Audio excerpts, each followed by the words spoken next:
మరొక విషయం రాస్తున్నాడు ఇక్కడ, ధనాపేక్ష లేని వారై ఉండుడి, ధనాపేక్ష లేని వారై తృప్తిగా ఉండుడి. ఎందుకు ఈ మాట చెప్పాడు? సడన్గా మ్యారేజ్ కోసం చెప్పి వెంటనే మనీ కోసం ఎందుకు చెప్తున్నాడు? సగం కాపురాలు ఎక్కడ పాడైపోతున్నాయి చెప్పినా? మనీ విషయంలోనే పాడైపోతున్నాయి.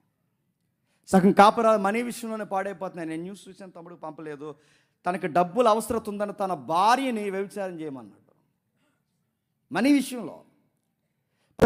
చాలామందికి చేసే పొరపాటు ఏంటి చెప్పిన, కేవలం సంపాదన పేరుతో భార్య భర్తలు దూరంగా ఉంటారండి. ఎప్పుడో నెలకొకసారి కలుసుకుంటారంట, ఎప్పుడో వారానికి ఒకసారి వస్తారట. ఆ శనివారం వచ్చి బిర్యానీ తినడానికో రెస్టారెంట్కో, ఆదివారం శనివారం ఉండి మళ్ళీ సోమవారం వెళ్ళిపోతారంట. ఇలా గ్యాప్ ఇచ్చారంటే నేను చెప్తాను, సాతాను కూడా చాలా త్వరగా వస్తాడు. కలిసి సంపాదించిన 100 రూపాయలు ఇద్దరు కలిసి సంపాదించండి. ఆవిడ విదేశాల్లో ఉంటుంది, నేను ఇండియాలో ఉంటాను, ఆయన విదేశాల్లో ఉంటారంటే త్వరలోనే పోతారు. మీరు రాసిపెట్టుకోండి.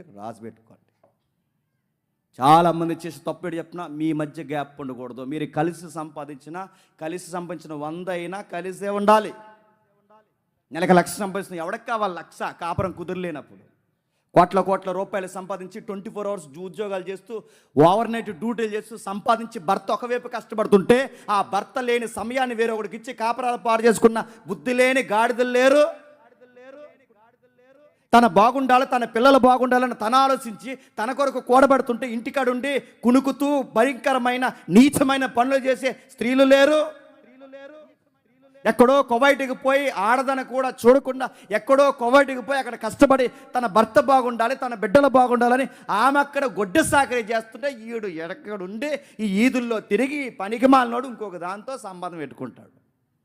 ఎందుకు ఇలా జరిగింది? మీరు డబ్బులు తర్వాతన్నా సంపాదించండి, కానీ నీ కాపురాలు పోయిన తర్వాత డబ్బు సంపాదిస్తే ఎవడకు కావాలి?